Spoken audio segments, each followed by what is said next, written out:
Hi guys, what's up? I'm going to start this video a little differently. Before I dive into Ableton Live, I wanted to do a quick little hardware excursus because in essence this video is inspired by this particular piece of hardware, which is the Roland TR8S. Right now I have it running through Ableton Live, so whenever I hit play in my DAW, it automatically syncs the tempo to the session host. And what I thought was really cool about this drum machine is that, in essence, all of these tracks here, the bass drum, snare drum, low tom, etc., they're just one-shots. You can get a really full groove by just using these one-shots. So for example, I have the kick here, indicated by the red little light here, playing 4x4. And then I just add one-shots, like a tom. And what's cool about this is that I can decide where I get to place those one shots and really build my groove step by step. We have the mid tom. So we're getting some kind of a call and response already. The high tom. Okay, nothing here, so maybe we can draw a couple steps here. Already getting some like kind of music afro vibes, which is actually kind of cool. We got some rim shot. No triggers, so we'll set some. Awesome. Some claps. In this case, it's a percussion, which is also fine. And you see how you get to just slowly add one shots to the groove. I'm just cranking up these faders and placing the steps where I want them to be placed. And here's where it starts getting really inspiring, which essentially inspired this video, is you can also load tonal samples into these things here. For example, here I have a chord. You see? And I can change the tune of that chord.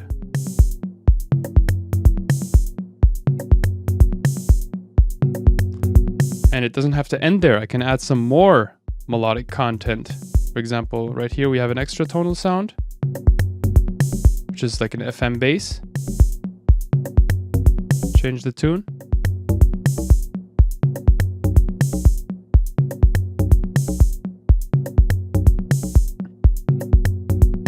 Now you change the length.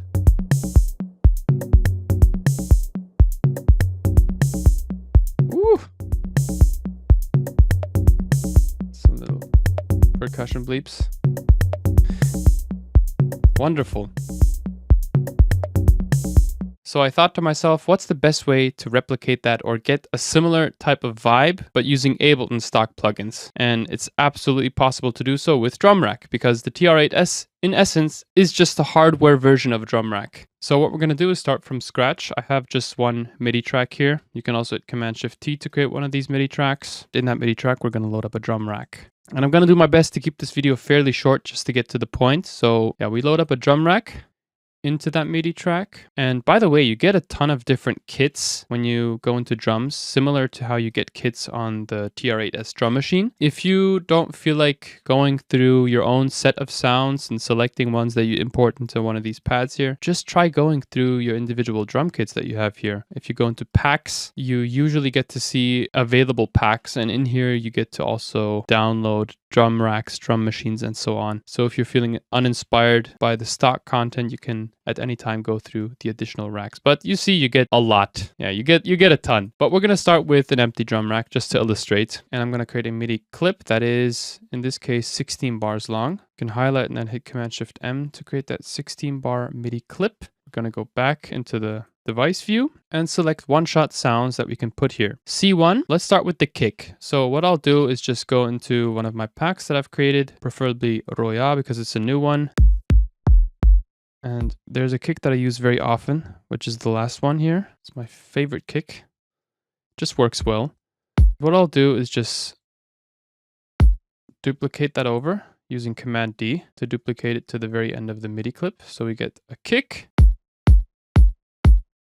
All right, now we're going to work our way up, similar to what we did on the drum machine using one-shots. So we can go into any type of one-shot folder, or what we could do is, for example, if we're looking for percussion, we could type in percussion. If you want to go through all of your sample packs and all of your folders, you can just go into all, and in Ableton Live 12, you have this wonderful auto tags feature, which allows you to search for just the one-shots. So you could start with maybe some lower percussion like this one,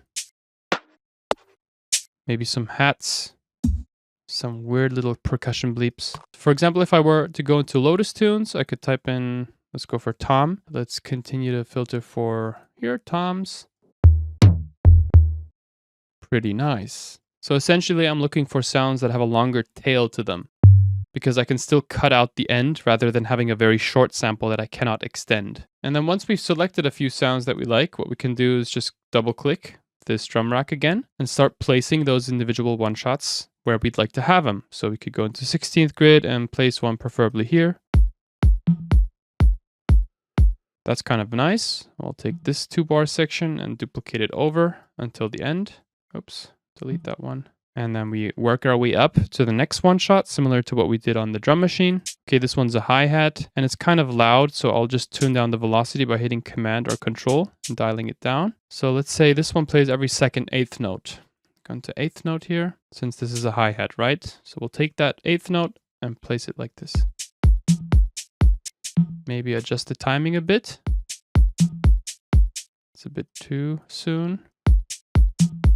That's nice. We take this and we just duplicate it over. Cool, cool, cool, cool. Now, if you don't want to duplicate that many times, I would recommend just working with a smaller MIDI clip so you could have the length, just split it, decrease the loop size if you want to keep it simpler for you. So we just have 8 bars now, and then we just continue working like that. So we have another percussion here. Ooh, actually kind of nice, but it layers with the kick. I don't care, it still sounds good. Yeah, now we take this 2-bar clip and paste it over. When I go for percussion, I usually try to draw in a groove that sounds kind of like a call and response. So right now, listen to how it sounds. So we got doom, doom, dum. I would like to put something here to give it a bit of a phrase B, right? We have dum, dum, dum, which is phrase A. Or here. Maybe we could put a tom here or another one here. Not with the kick preferably, maybe one note later. And here as well. Perfect. And then we can take that over here and just paste it. And you can, of course, add more one shots and some slight variations. So at the end of 2 bars, you can add some kind of a little fill here. But I'm not going to do that with the tom. I usually like to do that with some kind of percussion. So what you can do is then type in percussion or perk in the top left corner. I will just continue adding some percussion. Got some organic percussions here. Organic percussion one shots in the roya. Maybe some sounds like this. Some weird clap layer. Some conga. Some thud. And you can add some synthetic percussion. One shots like this would be a great fill. You double click your drum rack to go back into here, and then you start placing your sounds. And just go by ear. Oh, that's a nice clap. I like that. So let's place that more frequently. So every second 4th note, 4th beat is filled by that percussion that works quite well as a clap. So we're really taking our time with the groove here, right? And I feel like the hi-hat is kind of weird. So what I'll do in between is just adjust some of the settings on the drum rack. Now, this is something that I usually do after I place my notes. But in case there's a sound that really annoys me, I just go and tweak it a bit. Just take out some of the lows, maybe crank down the sustain, adjust the decay so it becomes very short. Okay, now you see all of the sounds are low cut, and I didn't want that. That's because the EQ is outside of the rack. If I just want to apply the changes to the hi-hat, then I take the EQ and put it right here after the hi-hat. Yeah, now right now the hi-hat is very short and snappy, not really messing with the other elements of the groove and kind of moving into the background. Yeah, I feel like the percussion have a bit more space to breathe now. Let's continue. And by the way, if you hit Command 1, you decrease the grid size. And if you hit Command 2, you increase it. It's very handy if you want to work in this one-shot view. Yeah, and if you want to, you can also humanize the sounds a bit by slightly dragging them off the grid. Or there's also this humanize function here, which does that for you. You see, you can just set the percentage amount and then hit humanize. That's very, very, very, very practical for percussion and grooves like this. That's wonderful. Really wonderful. I don't want to abuse it though. Just keep it very subtle. Maybe fill out the space with some other percussions. Nice. This one plays so short. I want to have it play longer. So what we could do is just extend its length. Or alternatively to that, if you want to have a short MIDI note, you can hit Shift and Tab or switch to device view this way. So where's that percussion? This one, right? You can just change it to one shot so it doesn't take the envelope anymore, the ADSR as a reference, but it actually plays it to the end. So no matter how long the note is here, it will play it as a one-shot, meaning that it will play it until the end of the sound. Otherwise, you can also go into Classic and adjust the envelopes to a longer setting, so it just plays for a longer period of time. So now you see that it's adjusted that sound to the envelope settings here. If I want to not overcomplicate it, I just go into one shot, maybe set the fade amount like this, fade out, maybe start here, go like that. Very weird little fills like that. You can really take your time with putting in detail here. What's new in Ableton Live 12 is that you can also take one-shots, right-click them, go simpler to drum sampler, allowing you some more functions, some very weird little stretchy algorithms here. Oh, this is cool. Yeah, the loop one is nice. Nice. Yeah, it's a lot of fun. So dope. You get the point. It's a lot of sound design, a lot of tweaking. Make sure not to get lost in the tweaking and continue making progress towards the groove. Let's say I'll put in another sound.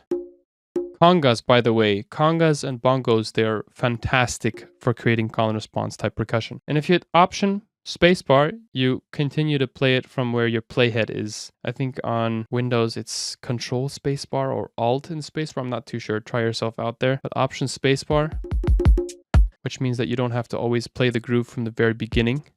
Because if you hit spacebar, it plays it from the start. But if you have a percussion over here, it kind of takes some time until it gets there. So move your playhead to where the percussion is and then hit Option Spacebar to play it from there. Some far quicker workflow. Yeah, that's nice. And then you take it and you paste it over just like this. You know what? Let's turn this conga into something weird. Simpler to drum sampler. Right here. Oh, nice. Maybe here, like this. Weird, and you can also tweak your settings along the way. I know this video is getting kind of long, but I really need to explain these things. I can't leave them out. You can type in chord, one shot.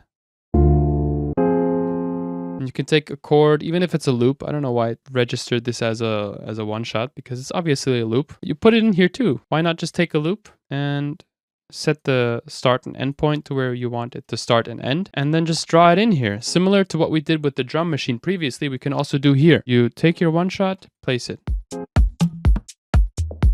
You start getting ideas for tracks instead of just the groove, you know, and you're building your way up to the melody instead of, you know, trying to come up with an original melodic phrase out of nowhere. You use one shots to build your way up to where you feel inspired enough to come up with maybe some kind of other melody.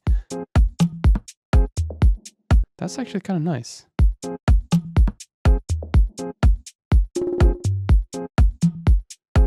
And then once you have the MIDI groove here, you start tweaking your sound. So you could maybe increase the release.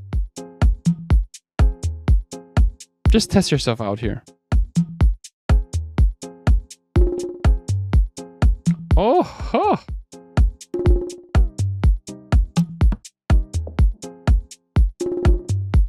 Nice. And if you want to add some reverb to just your chord, for example, you then type in reverb. I have mine saved here. You know what, let's go for echo. Echo combines delay and reverb. Take a dotted eighth note delay, crank up the feedback a bit, give it some reverb, some space, and let's see how it sounds. dial down on the range so we get less low end. Add some modulation. Some noise. Wobble.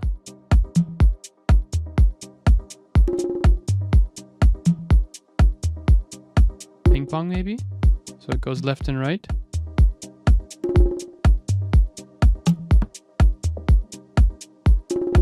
And what you could always do is maybe mess with the filter settings here. So suddenly you're in dub techno territory.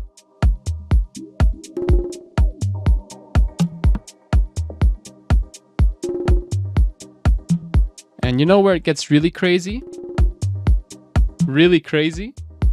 If you double click the drum rack, you can change the envelopes.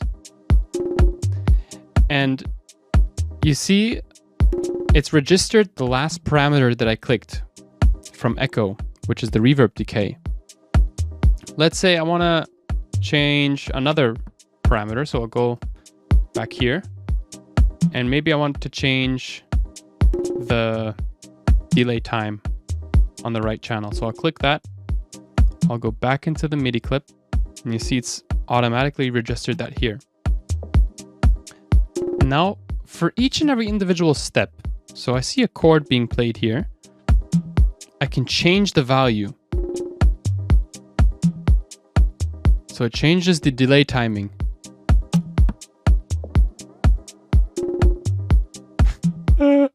It's so weird.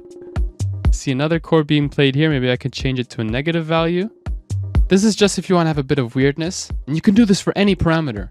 It's the most underrated feature. You could go into notes and then start messing with the velocity. So if you open up this panel over here, the velocity basically determines how intense the sound is, how loud or how quiet. Or what you could always do, for example, just for the hi-hats is select them all and then hit randomize. So you're getting different velocities on each hit.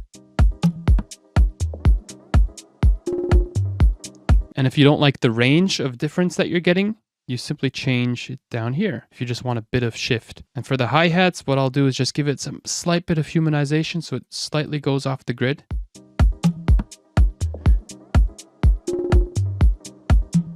If you want to change the envelope settings on a sound, for example, you want to make all of the sounds short at the same time. And by the way, you can do this for any button here. You crank down the sustain, the decay. You can right click this, copy value to all siblings. Right click, copy value to all siblings. Now we should have a very short and snappy groove.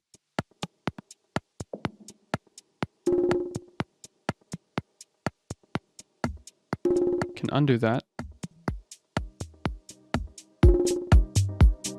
Wonderful. Can also do that for the filter. So you change the filter, copy value to siblings, copy value to siblings. It's weird. It's cool though. Okay, let me undo that really quick. And a very special tip that I recommend you use is that if you go into tab, you can open up the drum rack here in session view. And you can then right click your tracks and extract chains. So if you want to individually process your sounds without having them in one entire drum rack, you can literally just extract the sounds here. And it'll take the sound and put it into a new separate drum rack, as you can see here, just the kick. And the cool thing is that if you go back into arrangement view by hitting tab, you can see that it's also extract the MIDI from this particular drum rack. So you got all of the tops in here and your kick groove in here. And let's say you want to take away the chord.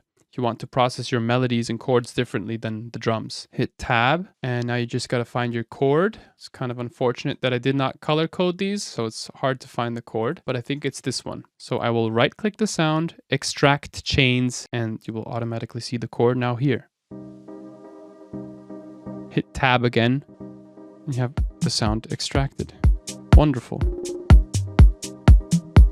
And that makes it really easy to work with the sounds and mix them without having them all crammed into a drum rack. So it's great to find ideas and just chuck sounds into a drum rack, individual one-shots, melodies, bass lines, whatever it is that you want to try out. And then if you have a groove and an idea that you like, you just take away those one-shots so you can group them and process them separately. Thank you for watching this video. I hope you enjoyed. If you did, like and subscribe. You can grab these sounds on LotusTunes.com, and I will see you in the next video. Peace.